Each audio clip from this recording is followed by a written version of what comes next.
अस्सलाम वालेकुम dear student.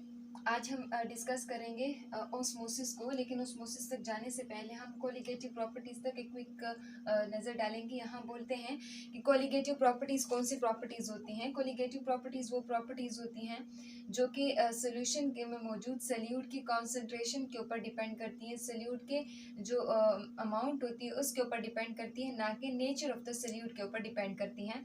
सो आज तकरीबन हमने जो बाकी प्रॉपर्टीज हैं सोल्यूशन की, 3 properties, lowering of vapour pressure, elevation of boiling point और डिप्रेशन एंड फ्रीजिंग पॉइंट, ये 3 वीडियो ऑलरेडी चैनल के ऊपर मौजूद है। ये 4th वन वीडियो है ऑस्मोसिस, ठीक है। सो ये ऑस्मोसिस जो होते हैं ये कौन सी प्रॉपर्टी है, ये आज हम डिस्कस करेंगे।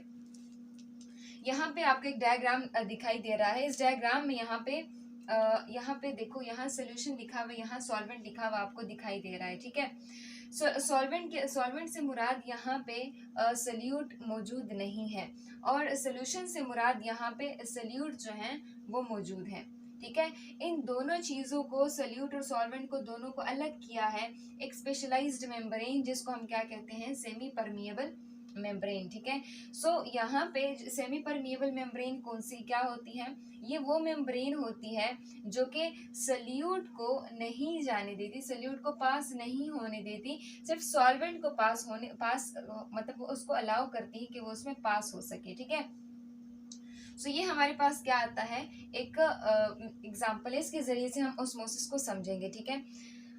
ऑस्मोसिस में यहाँ पे क्या कहते हैं कि जो मूवमेंट है सॉल्वेंट की, ठीक है, जो सॉल्वेंट मॉलिक्यूल्स हैं इसकी मूवमेंट सॉल्यूशन के साइड तक, ठीक है, इस साइड तक आने, यानी यहाँ पे इस साइड की इसकी जो मूवमेंट होती है, ठीक है, by a semi permeable membrane, via a semi permeable membrane के जरिए, यानी सेमी परमिएबल मेम्ब्रेन के जरिए जब ये सॉल्वेंट मॉलिक्यूल्स यहाँ पे आते हैं, सॉल्यूशंस में आते हैं, तो इस मूवमेंट को हम क्या कहते हैं, ऑस्मोसिस कहते हैं, ठीक हो गया। यानी हमने क्या कहा कि सॉल्वेंट मॉलिक्यूल्स क्या कर रहे हैं, एक सेमी परमिएबल मेम्ब्रेन के जरिए वो सॉल्यूशन के साइड तक आते हैं, सॉल्यूशन वाले पार्ट में आते हैं, तो इस प्रोसेस को हम क्या कहते हैं, ऑस्मोसिस कहते हैं, ठीक है। यहाँ पे हम सेमी परमिएबल मेम्ब्रेन, सॉल्वेंट और सॉल्यूशन, हम इन सब की बात करते हैं, ठीक है।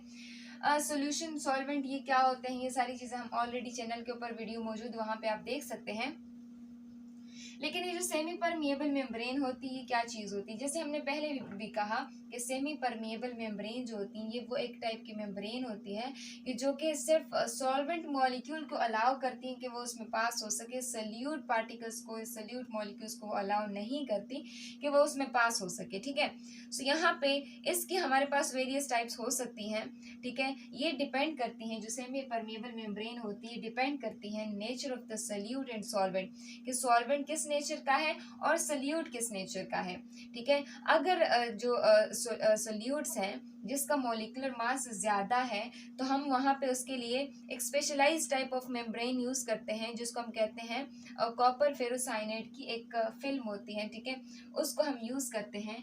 इसके लिए अगर मॉलिक्यूलर मास है सल्यूट का वो बहुत ज़्यादा कम है, ठीक है, और हम नहीं चाहते कि ये इसमें से, इस मेम्ब्रेन में से ये पास हो सके, ठीक है, तो इस दौरान हम कौन सा मेम्ब्रेन यूज करेंगे, CuFe, और इसके साथ CN6। ये आपके पास एक मेम्ब्रेन होता है, ठीक है, जो कि अलाउ करती हैं सिर्फ सॉल्वेंट मॉलिक्यूल्स, ठीक है, सल्यूट पार्टिकल्स को अलाउ नहीं करती, वो सल्यूट होते हैं यहाँ पे जो कि जिसका साइज क्या होता है, बहुत कम होता है। यहाँ पे अगर हम वैसे कहते हैं अगर सल्यूट जो है उसके साइज, पार्टिकल साइज बहुत बड़े बड़े हैं, तो उस दौरान हम कौन सा मेम्ब्रेन यूज कर सकते हैं। अगर छोटे हैं तो उसके लिए तो हमारे पास ये मौजूद है, ये मेम्ब्रेन, हम ये वाला यूज करेंगे कॉपर फेरोसाइनेट का। लेकिन अगर जो सल्यूट है वो मतलब बहुत बड़े साइज के हैं, ठीक है, तो उसके लिए हम नॉर्मली सेलुलोज या फिर सेलुलोज नाइट्रेट जो होता है उसके मेम्ब्रेन्स हम यूज करते हैं। तो यहाँ पे हम सेलुलोज या फिर सेलुलोज नाइट्रेट जिसको हम कहते हैं, सेलुलोज या फिर सेलुलोज नाइट्रेट की जो मेम्ब्रेन्स होती हैं वो यूज करते हैं as a semi permeable membrane, ठीक है, ताकि ये जो सॉल्वेंट मॉलिक्यूल्स है वो यहाँ आ सके और सल्यूट पार्टिकल्स को वो अलाउ ना करें, ठीक है। ये था ऑस्मोसिस। अच्छा, ऑस्मोसिस को तो हमने पढ़ लिया, ठीक है। अब ओस्मोसिस जो होता है इसकी हमारे पास दो टाइप्स होती हैं। एक होता है एंडोस्मोसिस, एंडोस्मोसिस, और दूसरा होता है एक्सोस्मोसिस, एक्सोस्मोसिस। अभी एंडो और एक्सोस्मोसिस में क्या फर्क होता है, यहाँ पे कहते हैं कि जब सॉल्वेंट मॉलिक्यूल्स हायर कॉन्सेंट्रेशन से लोअर कॉन्सेंट्रेशन तक आते हैं, यानी जो सॉल्वेंट मॉलिक्यूल्स है यहाँ पे इसकी कॉन्सेंट्रेशन ज्यादा है, तो ये यहाँ से लेके इधर जब आएंगे ना, इस साइड के ऊपर, सोल्यूशन वाली साइड के ऊपर आएंगे ना, तो इस प्रोसेस को हम क्या कहते हैं, हम एंडोस्मोसिस कहते हैं। लेकिन जो एक्सोस्मोसिस है वो इसके ऑपोजिट है। जब solvent molecules from the low concentrated region towards the higher concentration जब वो जाते हैं, तो इस प्रोसेस को हम क्या कहते हैं, एक्सोस्मोसिस कहते हैं। यानी ये जो सॉल्वेंट मॉलिक्यूल्स यहाँ मौजूद होते हैं, जहाँ जाहिर सोल्यूशन है तो उसमें सोल्यूट और सॉल्वेंट दोनों चीजें होती हैं, तो ये जो सॉल्वेंट होता है यहाँ से ये हायर कॉन्सेंट्रेशन की तरफ जाता है, तो इसको हम क्या कहते हैं, एक्सोस्मोसिस। और ये एक्सोस्मोसिस भी हम इसको कहते हैं, या फिर इसके लिए हम एक वर्ड यूज करते हैं, रिवर्स ओस्मोसिस। ठीक हो गया। लेकिन ये जो रिवर्स ओस्मोसिस होता है इसको हम मतलब ये खुद ब खुद नहीं होता, इसके ऊपर हमें प्रेशर अप्लाई करना होता है। ठीक है, तो इसके लिए हम प्रेशर अप्लाई करते हैं, तब जाके ये पास होता है। अब ये चीज तो हमने पढ़ ली। अब यहाँ पे एक दूसरा टर्म आता है, ऑस्मोटिक प्रेशर, ऑस्मोटिक प्रेशर।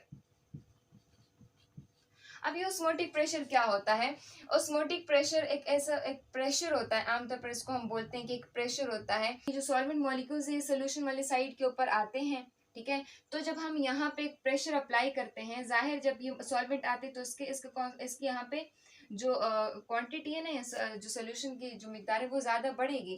तो यहाँ पे हम इसके ऊपर क्या करते हैं, यहाँ पे एक पिस्टन आपको नजर आ रहा है, इसके ऊपर हम प्रेशर अप्लाई करते हैं, तो जो सॉल्वेंट मॉलिक्यूल्स हैं वो इस मेम्ब्रेन को क्रॉस नहीं कर पाते।